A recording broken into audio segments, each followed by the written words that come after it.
осы автобустық паркте жұмыс істеп келе жатқанымызға 2016-дан бастап жұмыс істеп келе жатырмыз. 8 жыл болды. Жұмысымызды азанғы 5 халыққа сапалық қызмет көрсету үшін таңғы 5-тен бастаймыз.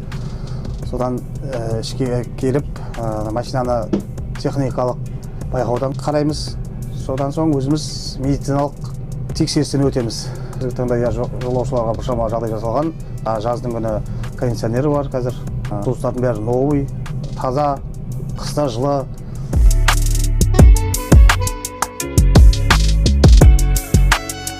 Жолаушылардың қауіпсіздігі үшін аялдамадан мініп, аялдамадан түсуін сұраймыз.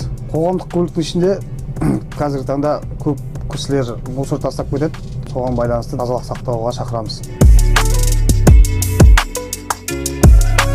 Адал еңбекпен тапқан нан тәтті болады дейді. Сол сияқты жастарды жұмыс істеуге шақырамыз.